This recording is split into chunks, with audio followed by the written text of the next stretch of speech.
Now, recent years saw continued global volatility and market shifts. Now, despite challenges, Maybank demonstrated the resilience of its diversified franchise and the strength of its balance sheet. Now, the group delivered improved profitability and returns while maintaining strong capital and liquidity buffers, underpinned by prudent risk management and disciplined execution. In fulfilling its role in nation building, the group remains committed to raising the floor by broadening access to financial services and supporting communities through inclusive, sustainable growth by placing customers' needs at the center of its efforts. I'm also glad to announce that the board has declared a full cash second interim dividend of 33 cents per share, bringing the total dividend payout for the financial year of 2025 to 7.61 billion ringgit or 63 cents per share, which is in line with our commitment to deliver sustainable shareholder returns. Ladies and gentlemen, over the past 5 years, M25 Plus has proven its success in strengthening our regional footprint, enhancing our digital capabilities, and deepening our sustainability commitments, laying a solid foundation for long-term shareholder value creation.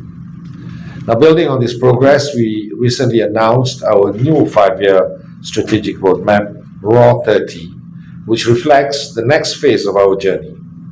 Now is the time we sharpen our focus on delivering exceptional customer experience, powering the real economy, and impacting society positively while remaining anchored in our purpose of humanizing financial services.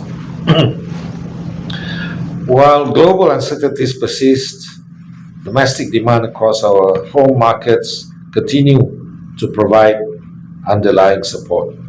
The board remains focused on ensuring that Maybank is well positioned to navigate evolving conditions with sound governance, financial resilience, and sustainable growth at its core, and raising the ceiling by enabling businesses and economies to unlock new opportunities for growth and innovation.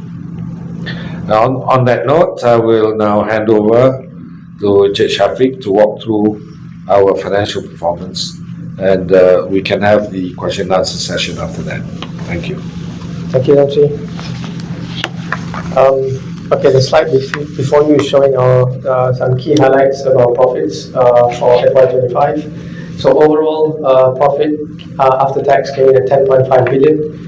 This is translating to an ROE of 11.7%. That's a 60-point increase compared to last year, and the profit itself was a 4.2% increase compared to last year. NIM improved 7 basis points quarter on quarter. So from the third quarter to the fourth quarter, NIM improved from 2.02% to 2.09%. Operating profit, it came in at 30.4 billion. That's up 2.7% year on year. Fee-based income was up 2.7% year on year. And on the same note, non-fee-based income, non-interest income was also up 2.7% year on year.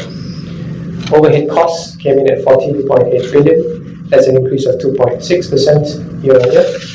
And the positive jaws, because the cost is increasing at a lower rate compared to the income, has resulted in cost-income ratio coming in at below 49%, closing in at 48.8%. Provision, PPOP, or pre-provision operating profit, came in at 15.6 billion, and it's up 2.8% year on year. Net credit charges came in at 8 basis points, at 18 basis points improvement compared to last year. This is on the back of corporate restructuring as well as portfolio recovery optimization activities. On the quarter details, I've called up NIM earlier. Profit came in at 2.68 billion. That's an increase of 5.7% year on year. ROEs came in at 11.9%. That's an increase of 70 basis points compared to the same time last year. Moving on to the next slide, some other call-outs. CASA ratio improved further to 40.5%. strengthening our balance sheet, and this is an increase compared to last year at 36.5%. Liquidity ratios were very strong, coming in at 138% for LCR versus 134% last year, and NSFR came in at 116%. Asset quality at very comfortable levels. Loan loss cover came in at 106.7%, and GIL, gross impaired loans ratio, came in at 1.28% versus 1.23% last year. Capital was closed very strong for FY25. Group CET1 is at 15.13%, and group total capital ratios 19.05%. Both are post Basel III operational risk RWAs have been included as well. Shareholder returns. The second interim dividend came in at 33 cents, with total dividend at 63 cents, full cash. This plays to 61 cents that was paid out last year. Dividend payout ratio was 72.4%, and dividend yield 6%. Net fund-based income came in at 2.7%, or 20.23 billion, and this is supported by loans growth of 1.7%, and the rest was NIM's improvement. So fee-based income coming in. If you look at the box on the left, you've got your third quarter at 5.01 billion and your fourth quarter at 5.33 billion. So the increase from third quarter to fourth quarter was predominantly coming in from balance sheet growth and balance sheet optimization. The balance sheet optimization resulted in the NIM increasing from 2.02 to 2.09%, a 7 basis point increase, which is a large factor in the increase from 5.01 to 5.33 billion. Financing came in at 687 billion, an increase of 1.7% year on year. Malaysia grew 6%, Singapore 5%, Indonesia contracted 3%, owing to portfolio rebalancing that we've been saying at results before this. Within the sectors, CFS grew about 7% in Malaysia, grew about 9% in Singapore, and grew about 5% in Indonesia. On the GB side, they grew about 5% in Malaysia itself. On non-interest income, we grew to 10.2 billion, an increase of 2.7% year on year. Core fee income was driving the returns, increasing 4.6%. That's in the table at the bottom. Wealth increased by 28% year on year, from 1.17 to 1.15. That's a 28% increase. Global markets increased by 2%, closing just under 3 billion, whereas IB, which was ECDG, or equity and derivatives, as well as investment banking and advisory, closed 5% higher at 1.11 billion. The markets business benefited from a favorable rate environment, and there was profit-taking opportunities, resulting in some of the gains being crystallized as we see. Whereas for the wealth, it was coming from investment products as well as banker products being distributed to the franchise in Malaysia and the group. Moving on to CASA.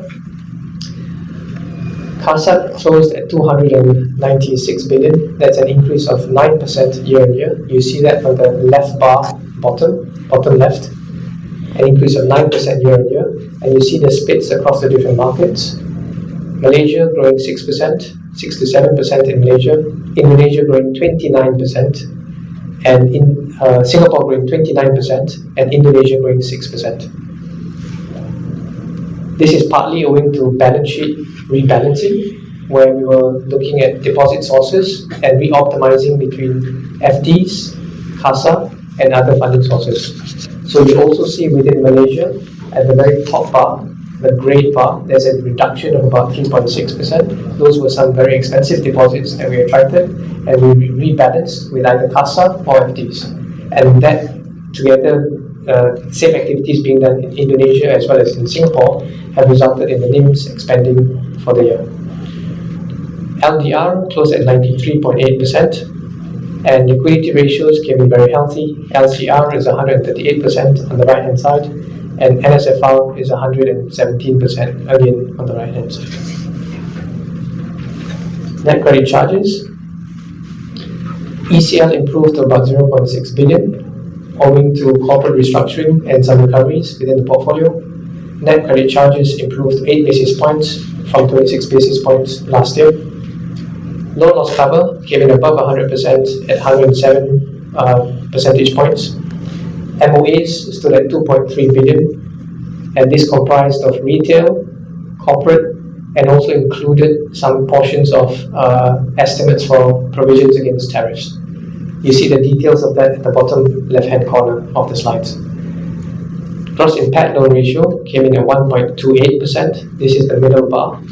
A slight increase due to some new impaired loans coming on the Malaysia side. But if you're looking at the trend itself, from June to September to December, impaired loans has actually been coming down consistently within those 3 periods. Country-wise, you can see on the right-hand side, Indonesia on a declining trend, Singapore on a declining trend, and Malaysia also on a declining trend. So the trends are actually heading in the right direction.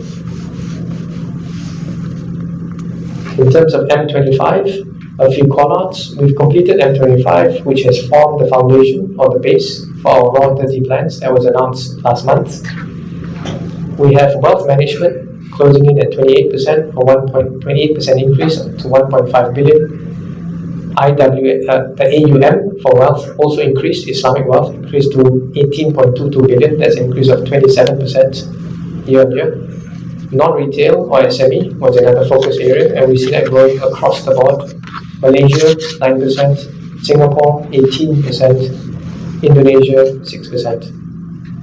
Wealth grew. Wealth or FX, global market FX sales grew about 10% in terms of volume, 10 to 11%. That's a flow business. We can expect that to be recurring as we own corridors within the FX space within ASEAN, and that translated to income growing by about 3.3% for the year. Mid-market grew about 100% to 8 billion in terms of deal sizes. In Malaysia itself, grew 8% to 18 billion. In Singapore, we saw some contraction to about 15 billion. On cash management, this is a focus area for payments and transactions beyond cross borders. Transaction banking in Malaysia grew CASA of about 16.8%. We've had growth in M2E, which is the platform for transactions, at 16%. And this has also translated to growth in corporate deposits by 8%, as well as corporate CASA by about 7%. Maybe the last one to call out here is in Banker. Banker grew. Contractual service margins grew 8 basis points to about 23.3%, and this is recurring, sustainable, future generation for the insurance business. Last call-out point is the one at the very bottom, to do with our digitally acquired retail deposits that grew 100% year on year. Switching tracks to sustainability, we remain committed to our sustainability targets, and on that basis, we've exceeded all that we've set out for FY25. So on sustainable finance, we've exceeded to 176 billion against a target of 80. On carbon emissions, we've had 57.8% against a target of 57.5. Improving lives, sub 3 million against a target of 2 million. And on living sustainability, we've had 2 million hours against a target of 1 hour. In terms of accolades, on the bottom left-hand side, we've received the highest on MSCI ESG, AAA rating during the year. We've been awarded for the Best Bank for Sustainability Transparency by Global Finance Awards, and we've also led Malaysia's first National Sustainable Transition Finance Guidance, together with regulators and industry participants. We are making good progress to our net zero ambition, and you can see the details on the right-hand side, bottom right-hand side of the graph, of the chart. Moving on to a little bit more on impacting societies, impacting customers and societies. In FY25, we've had 29 billion worth of investments coming through, social financing of 29 billion, and social empowerment of about 74 million. And this has had many beneficiaries. As you can see, the lives impacted 1.34 million. Within social financing, some double-clicking again, within social financing, we have affordable homes, affordable business, as well as affordable insurance. So we benefited about 476,000 individuals via affordable housing and affordable businesses, and we benefited almost 15,000 SMEs via financing their businesses. In terms of social empowerment, education, we benefited about 475,000 students and about 32,000 youths. On community, 15,000 women and about 10,000 persons with disabilities. And on environment, we have tiger conservation with 54 tigers identified in the Badung Temanggu forests. A few more in terms of macro. On the nature side, we're expecting growth to be resilient, supported by consumer spending and technology upcycle. GDP coming in at about 5%, and system loan growth coming in at about 5% as well. We expect OPR to maintain at about 2.75%, no change, and dollar ringgit to maintain at about 3.95 by the end of the year. We expect the banking sector credit to be supported by domestic growth, NIMs to be stable, and credit costs to be benign. On Singapore, slight contraction in GDP to about 3.6%, but the credit growth will be quite strong at about 5.3%, and SORA declining by about 20 to 30 basis points, by about 30 to 40 basis points by the end of the year. The Singapore economy will be largely AI driven and also construction driven, with Monetary Authority of Singapore further easing rates on the back of potential US rate adjustments, as well as money flows into Singapore. We expect slower NIM contraction in Singapore, but on the flip side, we do expect with all the money flows going in that there will be wealth opportunities, and there's a potential for us to do more non-interest income within that segment. For Indonesia, GDP is growing at 5%, system loan growing between 9 to 11%, a slightly bigger range given the circumstances in Singapore today. Reference rates expect to come down by about 50 basis points to be more accommodative, and rupiah depreciating a little bit further. We expect the Indonesian economy to be supported via national infrastructure projects and downstream investments, and further supported by the lower rates.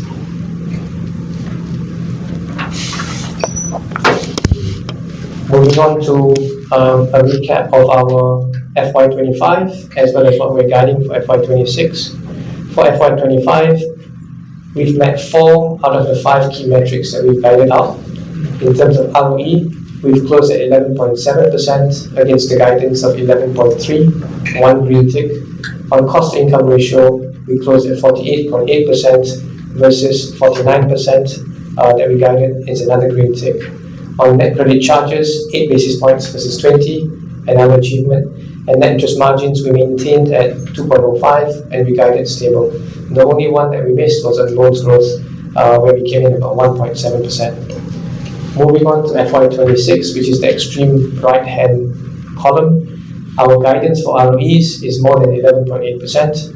Our guidance for cost-to-income ratio is less than 49%. Net credit charges to be maintained about 20 basis points. Loans growing between 4 to 5% on a constant currency basis, because exchange rates are a little bit volatile, so we're expecting currencies to, on a constant currency basis, to be 4 to 5%. NIMs to be ranged bound 2.05% to 2.1%. In terms of dividends, the full cash second interim dividend of 33 cents brings us to a total dividend of 63 cents for the year.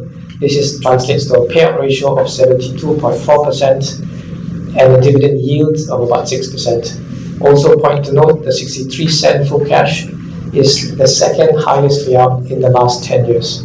So we have a 10-year chart here, and 63 cent that we've paid out today, that we've announced for payout today, is the second highest within the last 10 years. Closing off with some key takeaways. We had a successful completion of M25. Net operating income is up 2.7%. Net profit is up 4.2%. Return on equity closed at 11.7%, 60-point uplift on return on equity. Our liquidity coverage ratio, LCR, closed in at 138%. Group CET1 was very healthy at 15.13%. Net credit charge came in at 8 basis points. We've announced for a higher full cash dividend of 33 cents per share, translating to a dividend yield of 6%. And with that, I pass back to Patrick. Hi, Atun from The Sun. Your capital level is very strong at 15 to 16%. Will you use that to reward shareholders more, expand regionally, or keep it as a buffer? And second one, do you see regional earnings impacted by the strong ringgit? Thank you. Thank you for the question. The first one on capital, we are, if you look at maybe if I can go to the slide on capital, and that is CET1. Our total capital ratio is actually closer to about 19%. So you can see 19.05%. So essentially there's a lot of capital that's sitting outside of the group. So the plans that we have in place is to try and find out where the capital is. Is it being gainfully employed? If it is not being gainfully employed, how well can we apply that to give us the return that we expect? If we can't, then it's about whether we can extract the capital and bring it back into the center. Some of these involves other legal entities, involves other jurisdictions, so it does require us to navigate a little bit of that. So as we go through that process, if we find that we can't utilize that capital in that jurisdiction or in that entity, we will look to bring that capital back. Second is we're also looking at capital structure. So currently today, the capital structure can be a combination of debt or equity and equity. So the optimal level is a certain amount of debt and a certain amount of equity. If we find that there's opportunities to further optimize capital structure, we will do so. So there's a combination of this that's being done, and as we execute this, we'll look to try and extract that and bring it back into the center. The second question is to whether, the related question is to whether we will return this back to shareholders or whether we will keep it. We'll make that assessment internally. We always keep some capital for future growth, and any excess beyond that, we'll return back to shareholders. Yeah. The second question was in respect to FX rates. We do see the ringgit strengthening across major currencies and across regional peers. That does have an impact to us because we have operations predominantly sitting in Singapore as well as Indonesia. So we do on one hand see the impact of the earnings being translated back to be a smaller amount of profit being translated back, both Singapore as well as Indonesia. And on the flip side, we do have also some open positions that we have on balance sheet, which depending on whether you're net long or net short, will be a beneficiary or loser arising from the strengthening ringgit. So what we are doing at present is assessing our exposures, and we'll be deciding internally with the teams how much of this we want to hedge or do we want to keep it open. And if we want to hedge, what sort of instrument do we use, and the value that we will take, whether it's progressively over time or whether it's upfront. Hi. Has the rise in the fraud cases had any material impact on operating costs or provisions this quarter? Sorry, the rest is? Do you have any rise of fraud cases for the previous fraud cases? Yeah, fraud cases. Yeah. I think fraud is an ever-present scenario that we are dealing with. So what we have done at Maybank is that we have continuously evolved the solution and the prevention tools that we deploy to assist our customers. In fact, we are the first bank in Malaysia that rolled out a feature called Money Lock, where people can lock in a certain amount of their money in their account so that fraudsters cannot access that money, and totally in the control of the user or the customer. So we're the first bank to do it, and there'll be many other features that we'll be rolling out to help our customers. Fraud numbers are there; they fluctuate month to month, and it's an ever-going effort for us to help bring it down as low as possible. the impact to your operation cost? No, not materially. In terms of the fraud itself, there is no material impact to our cost. But there is some associated investments that we need to do to upgrade our systems, deploy better tools on fraud management and prevention, applying artificial intelligence also. So there'll be some costs associated with investments to upgrade our capabilities. But the impact on fraud itself, there is no impact to us. Maybe you can share year on year is how many percent from your OPEX just for the fraud cases issues for initiative fraud? It's okay. Typically, maybe I'll jump in. Typically, we don't go into details in terms of specific cases. Again, it involves individuals, involves corporates, so we don't really go into specifics. But rest assured, the amount is not significant, it's not material to our overall P&L. And as Encik Taufik has mentioned, we do the necessary investments in order for us to upskill our tech stack to be able to manage and detect even further. I would even go one step. The amount that we have detected and prevented has been increasing every year, meaning we are seeing more and more cases coming through, but the ones that we've managed to catch and prevent has been higher and higher. So whatever investments that the CFS team has been doing at Maybank has resulted in an improvement in catching fraudsters, fraud activities outside. Yeah. Next question, please. Yeah. Hi, John from The Age. So, given the sharp movement in ringgit, have you seen a stronger customer demand for hedging instruments, and would that translate to your NOI income? I think quite naturally. I think Dr. John can jump in quite naturally. As you see this, we do have institutions that we deal with who are open to externalities, whether it's on the buy side or sell side. They could be buying from overseas, they could be selling from overseas. So when they do have exposures, they will potentially reach out to their bankers to ask for hedging instruments to help them with their business. And maybe I'll pass on to Dr. John. Yeah, just to comment, I think we deal with all segments of clients, and a lot of them obviously have exposures in different markets.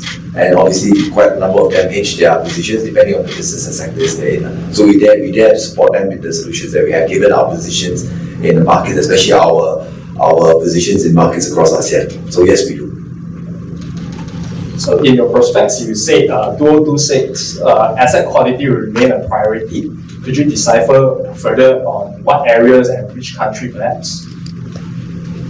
I think that's generally quite broad in banking, because we are in the business of intermediation.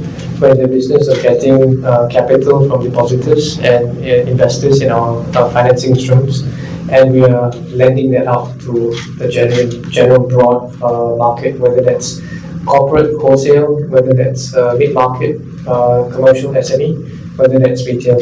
So asset quality is paramount in our underlying business. The margins that we make are about 2%, and that 2% is quite a fine margin. So we have very little room for error. So asset quality becomes a foundation, a base of us underwriting credit. We look at that in a lot of detail. So what we mean by being prudent is we have rigorous reviews being done by the client teams, whether it's on the institutional side or the Maybank CFS side. And then we have risk management overseeing it in the middle, and we have the finance team at the back also helping in reviewing trends and portfolio assessments. So it's throughout the bank, every part of the bank looking into this. So another point of question is about the Singapore and Indonesia side. Since your outlook is that rates are coming down, do you foresee NIM pressure there? And so far you have done a very good job on balance sheet rebalancing, on conserving your margin. Do you think you still can adopt a balance sheet rebalancing strategy to counter that? So that for Indonesia, I think you've seen the slide that showed by Shafiq. I think the rebalancing continues, where we're trying to move our portfolio away from to assets that are better yielding for us. So in this case, for example, we're moving away, rebalancing our portfolio from SOEs to more large local corporates. The other thing, the focus that we're doing in Indonesia, especially because it's a very important and large market for us, is we are focusing on inbound companies that are coming in from Malaysia to Singapore that are setting up or investing in in Indonesia. So these are things we're continuously doing, and I think that's where we see that we think that the growth will come from, and I think it's where we try to do what we can do to defend our margin. The other thing we're doing is that before we actually extend loan, there are two primary indicators we do apart from asset quality. We also look at margins so that we can defend our NIMs and profitability. Second thing, we look at see how much deposit we can garner when we expand, when we lend this balance sheet, because then it can obviously support our future loans in terms of liquidity. Thanks. The last one on dividends. You have paid the highest full cash dividend, but in terms of payout ratio, it's maybe perhaps this is a 5-year low. Why would you be so conservative on conserving cash? Is it for your investment purpose for the raw 30? I think it's if you look at the slide on dividends, the payout ratio has been higher in the past, but its cash component is actually quite small, right? So if you're looking at the total cash component, for example, when the payout was in FY20 of 91%, the cash component was only 34%. So what that means is you're paying 34% of that in cash, and the balance is reinvested back via dividend reinvestment plan. Right now, what we're seeing is 100% cash. So you can see all the payouts for the last 3 years, FY23, 24, 25, all 100% cash. Which means there's no further reinjection of the dividend back into the bank. Everything actually goes out. We feel that this is the right way of doing things. We will work out how much capital we need, and the rest we will give back to shareholders. And we feel roughly about 1/3 amount of capital to be retained for future growth is sustainable into the long term. So we see this as something that will continue.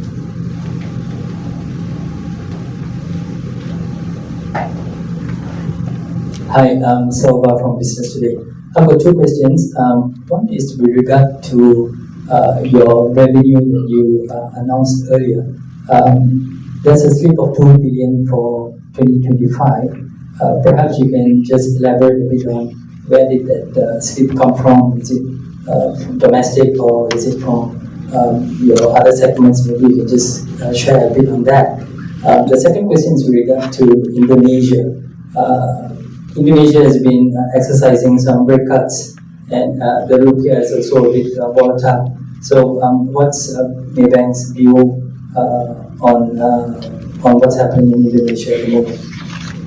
Sorry, can I just clarify your first question again? Was on With regard to your revenue, you posted 66 billion for 2025 versus 68 for 2024.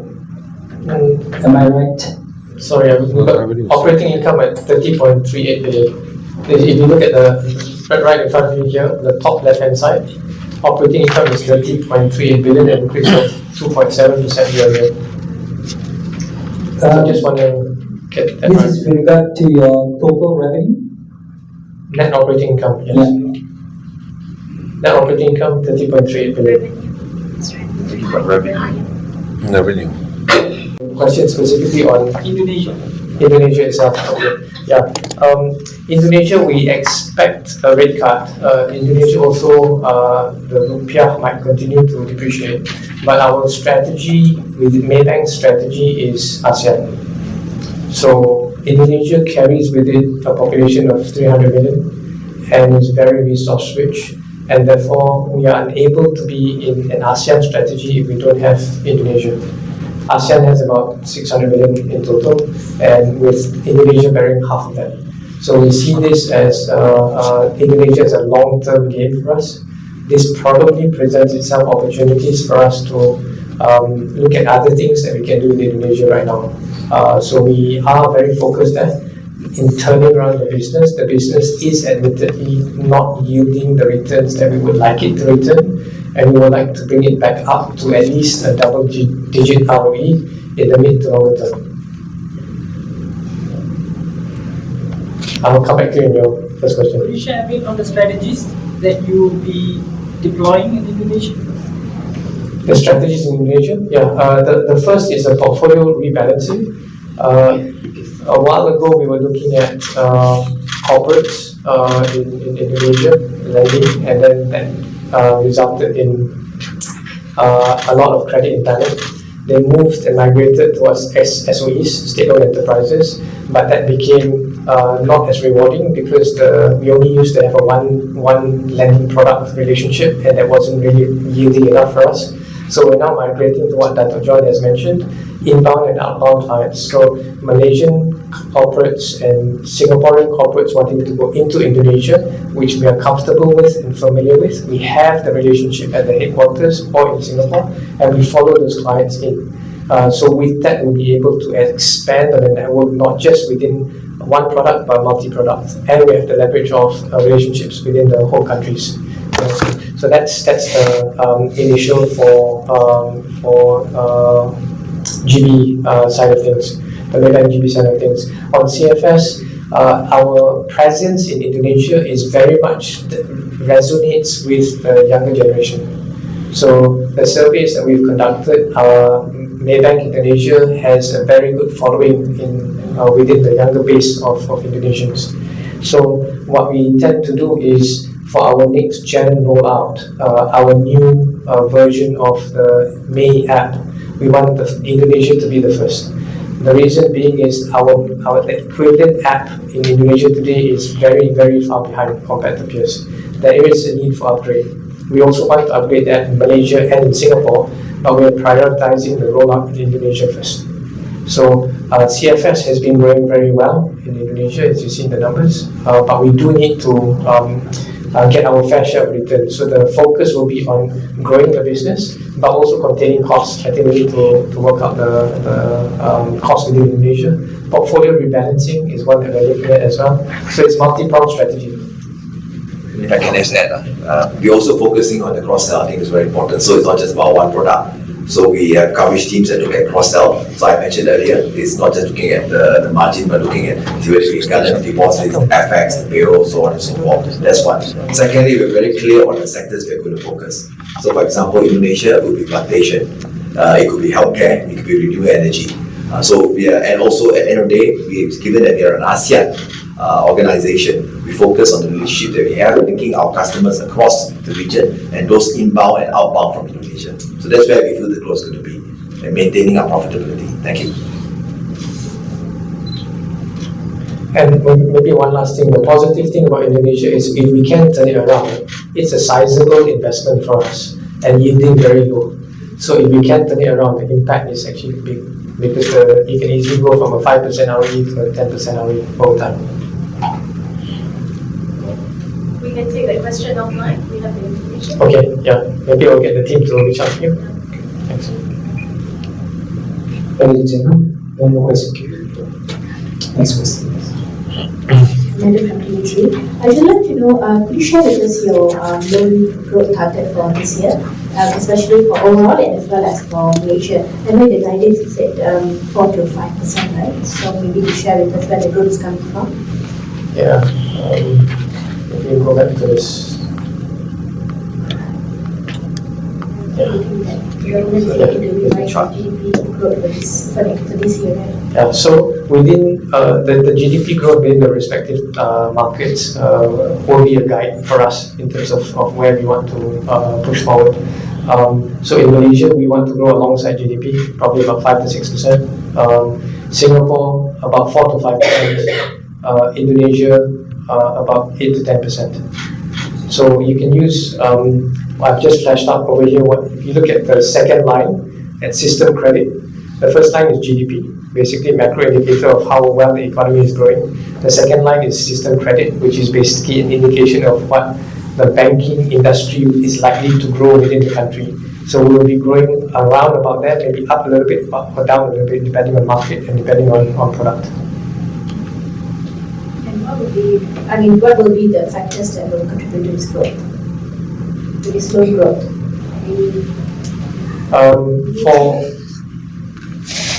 For CFS, sorry? For Malaysia especially. Yeah. Malaysia, if you can look at the under economic outlook, that is very resilient. If you look at the first bullet on economic outlook, there's very resilient consumer spending, and there's also investment in technology upcycle. So basically, there's a lot of infrastructure being deployed, especially in data centers and related activities. Because there's just one is just the data centers, but there's a lot around it as well that can be done. We also see consumer portfolio, the CFS portfolio under Encik Taufik that will continue to grow. I think we're bullish there.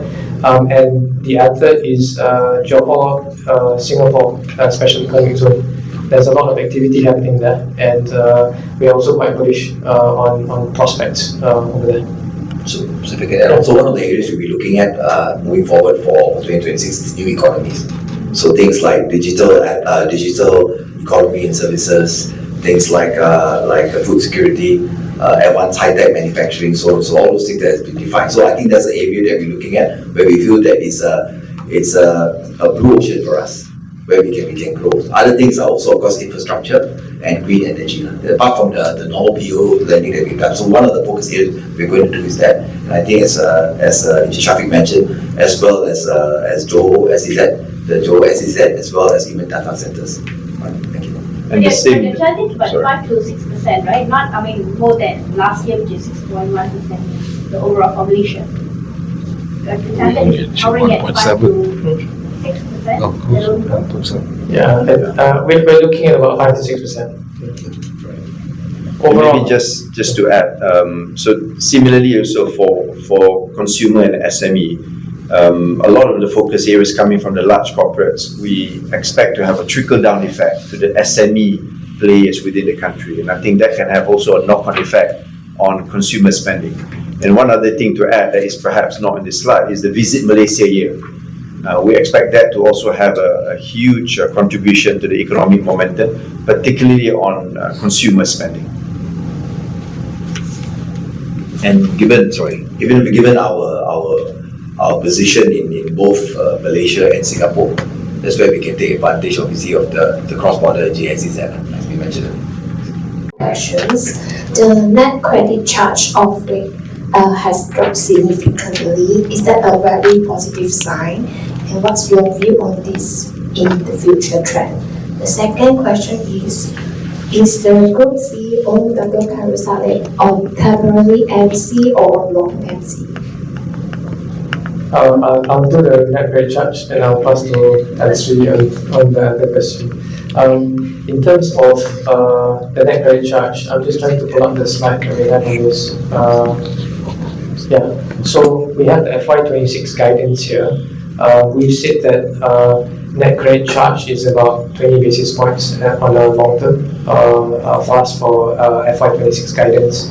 The 8 basis points was largely supported via restructuring. There was one big corporate restructuring. We don't normally disclose details. One big corporate restructuring, and there was some portfolio recoveries that we see happen in FY25. So I don't think those will repeat in FY26 onwards. So we are guiding towards 20 basis points going forward. Yeah, on the second question, I don't think I'd like to divulge the details, but it's a short to medium term. So it's like a few weeks kind of thing. It's not going to be something really lengthy. So he's well on his way to recovery. So we hope he comes back soon. Are there any more questions from the floor? Just one final one from me. This is in regards to the tariff. I know it's constantly a topic that we've been discussing since last year. Perhaps Maybank, being a regional bank, you could share a bit of how has the tariff impacted some of your corporate clients and some of the businesses that have come up to you since it was announced last year, and with the hard deal that Malaysia announced sometime late last year. And did that cause any turbulence for your clients, and do you see that factor actually playing out this year? Perhaps some view on that. Yeah, I'll probably give some color. I mentioned earlier that we do have MOA, which is basically a management overlay provisions of about 2.3 billion. Included within that is a small portion that we put aside for tariffs and assessment of tariffs. So we have throughout the course of 2025 done an assessment when it first came out, and we refined that over time of the potential portfolio being affected by this, it's less than 1% of our total loan book. So we don't see an immediate impact coming through. When I say immediate, I'm talking about direct, meaning first order impact. There's always an indirect second order impact, meaning it affects somebody else, or affects somebody else, and then affects your client. That one's a bit difficult for us to piece together because we're two or three steps removed from our direct relationship that we have with our clients. But so far that we have assessed is not significant. Having said that, we've still put aside some provisions within overlays now. So we think that we are sufficiently covered. As to the tariffs itself, I think it is a phenomenon that we will continue to have to adjust towards. It's not just us, it's everyone else. We are seeing, for example, the stance of the EU now freezing the discussions they've had with the US. Even the new tariffs that are being imposed from 15% became 10% is only effective for 150 days, and then we'll have to see what happens. So I think it's something that we will have to continually assess over time. This is unfortunately the norm of today. Hopefully it will go back to what we were used to in the past. So. But if I can add on, I think the uncertainty will continue. But from the bank perspective, what we can do to help our customers is continue to engage them throughout the year, so to make sure that obviously they are okay, because I think ultimately we want for them to benefit.